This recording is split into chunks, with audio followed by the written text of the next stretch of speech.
Bonjour, mon nom est Caroline Caron-Lapierre. J'ai décidé de vous parler du roman Maïna. J'ai fait une compréhension de lecture en français, puis il y avait un chapitre de ce roman-là dedans. J'étais vraiment intéressée par l'histoire. Puis bon, je suis tombée dessus dans la bibliothèque. Fait que j'étais bien contente. C'est le premier roman que je lis. Il était super captivant, puis je me suis même retrouvée dans ce personnage-là. Fait que bien contente. Donc, pour commencer, l'auteur, c'est Dominique Domers. C'est une franco-ontarienne née à Hawkesbury, en Ontario, le 29 novembre 1956. C'est une écrivaine, elle est journaliste pour Châtelaine et l'Actualité. Elle est enseignante à l'Université de Montréal. Elle est gagnante pour le prix de la livromanie, puis elle est bien populaire auprès des jeunes. Donc, le titre du livre, c'est Maïna. Il a été publié en 1997 par les éditions Québec-Amérique. La langue, c'est en français, bien sûr. Il y a 50 chapitres séparés en deux parties sur 361 pages. Le narrateur, c'est un narrateur témoin. La couverture du livre, c'est ça. On voit même des petites pattes de chien pour les guillemets, c'est bien cute.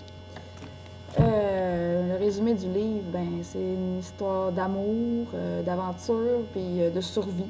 Les lieux, ça se passe à cette île, à Coujouac, puis à l'île d'Anticosti ou l'île de la Madeleine, là, j'ai pas trop compris, là, c'est pas assez clair. Mais mettons, premier extrait, extrait 1, page 29. Un soir d'été, 3 ans avant la naissance de Maïna, Tekaera, la cousine de Michtenapeu, avait quitté le rivage de la Grande Eau pour fuir seule vers les îles. Donc, Anticosti ou les îles de la Madeleine, on ne sait pas trop. Deuxième extrait, page 178. Son peuple avait connu l'horreur loin, là-bas, par-delà les montagnes, dans la baie où dorment les pierres de lune. Puis ça, on peut voir ici. Coujouac, c'est titre. Puis là, on n'a pas les îles, là, mais en tout cas. À l'époque, ça se passe il y a 3500 ans. L'histoire se déroule sur 5 années. Donc, premier extrait, page 19. La veille, les hommes avaient ramené un caribou que l'hiver n'avait pas trop amaigri. Fait que si je commence à calculer de partir de là, de la page 19, là, j'ai fait des calculs mathématiques pour savoir que ça se déroulait sur 5 années. Puis ça finit avec l'extrait 2, à la page 361, qui est la dernière. L'hiver acceptait enfin de partir, le printemps était revenu.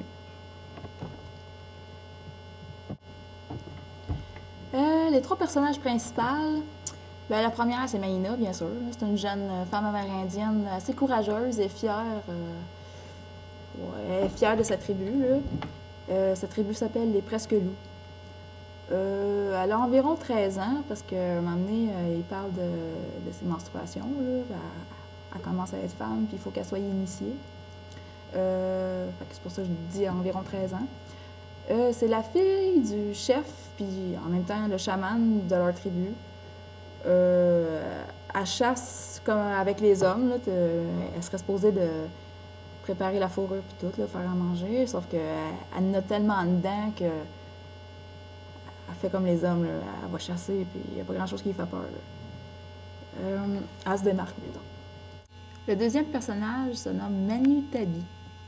C'est un jeune et séduisant. En tout cas, c'est un genre d'Inuit, là. Il vient de plus haut que cette île, là, dans leur forêt. Il est arrivé dans la tribu de Maïna en quête d'un nouveau territoire. Ça, on ne le sait pas tout de suite, là, on le sait plus tard. Le troisième personnage s'appelle Natak. C'est un jeune et robuste héroïque Inuit. Il rencontre Maïna au cours de son voyage, parce que Maïna, elle s'en va, tu sais. Elle voulait s'enfuir avec Manitabi, fait qu'il y a de quoi qui se passe, là, mais finalement, elle rencontre un autre gars. Puis, là, il faut qu'elle s'habitue, parce que, tu sais, elle se rend à Coujouac, là, il fait fret là-bas, puis elle n'est pas habituée, ça vient de cette île. Puis, en tout cas, le gars, c'est le meilleur chasseur de sa tribu, là. Les valeurs. Maïna, dans le fond, est pour la liberté puis pour le respect des esprits de la forêt. Elle a été choisie pour accomplir une quête. Puis elle lâchera pas, là. Elle veut vraiment savoir c'est quoi sa quête, là, puis elle a pris les esprits, puis tout. Fait que c'est vraiment important pour elle. Les valeurs socio-culturelles sont les croyances ancestrales, le respect de la nature, se nourrir, s'abriter, se vêtir, se chauffer et se défendre. C'était le quotidien des peuples anciens. Donc, goût, sentiments et émotions de Maïna. Il y a de l'angoisse puis du découragement. Mettons, extrait 1, page 65. Elle lutta bravement contre l'angoisse et le découragement. Elle qui avait toujours vécu entourée des siens. La nuit comme le jour, elle se sentait vulnérable. Ça, c'était durant son initiation, là, elle était toute seule. Il y a de l'espoir. Extrait numéro 2, page 135. Elle espérait toujours, malgré tout, le retrouver. Mais elle voulait vivre, même si ce devait être sans lui. On parle de Manitabi, qui n'a pas réussi à le rejoindre pendant leur fugue. Il y a de la joie. Extrait numéro 3, page 230. Elle fut si contente de le voir heureux qu'un large sourire ensoleilla son visage. Le thème, c'est l'amour, bien sûr. Ça parle d'amour, il y a du racisme, il y a de la violence, il y a du sexe, il y a bien des affaires, mais surtout l'amour. C'est ce qu'il y a de plus fort là, comme thème. Là. OK. Mettons, extrait 1, page 50. Ils étaient 5, mais Maïna n'en voyait qu'un seul, le plus grand, le plus jeune aussi. On parle de Manitabi quand il arrive dans sa tribu. Extrait 2, page 139. Elle avait un parfum. Manitabi s'en souvenait. En collant son corps contre le sien, il retrouva immédiatement cette odeur riche et pleine, si excitante. Puisque j'ai pas mal fait le tour, j'ai décidé de rajouter un bonus, un résumé des chapitres, dans le fond. Donc, ça va comme suit. Du chapitre 0 à 2, c'est la présentation de Maïna et des siens. 3.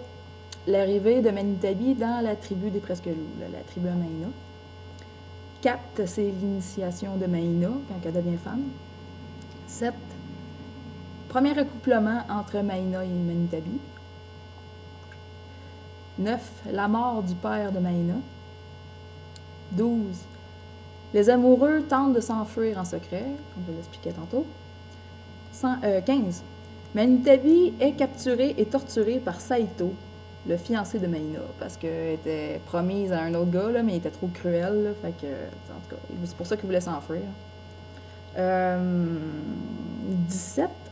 Maïna continue sa route vers le nord et lutte pour survivre, parce qu'elle monte full loin, là, s'en aller vers Coujouac. 20. Présentation de Natak et des siens. Ça, c'est le gars qui retrouve Maïna, là. En tout cas, elle était sur le bord de mourir, puis heureusement, lui, il est tombé dessus. 23. Natak trouve et sauve Maïna de la froideur de son pays, dans le fond, c'est ce que je viens de dire. Puisque le livre est séparé en 2 parties, là, on rentre dans la partie 2, et je recommence au chapitre 3. L'arrivée au campement du peuple de Natak. Pas trop full bien accueilli, parce que justement, tu sais, comme je disais, il y a du racisme, puis... Numéro 4, Manitabi trahit Maïna en couchant avec Masti, la cousine de Maïna. Puis il tue Saito ensuite, le gars qui était supposé de se marier avec Maïna. 10, Alassi, la sœur de Naktak. Ça, c'est la Coujouac. Elle accouche d'un petit garçon. 12, Maïna tombe malade.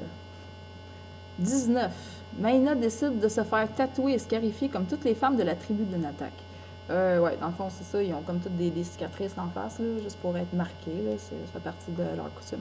21. Maïna tue un homme qui voulait la violer, puis après ça, elle s'enfuit. Parce que c'est sûr qu'elle va se faire pogner, là.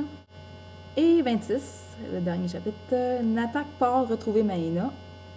Il la trouve et elle lui dit qu'elle porte leur enfant. Là, c'est vite dit, là, mais au moins, c'est un bon petit résumé. Fait que c'est tout. Merci de votre temps, puis j'espère avoir une bonne note.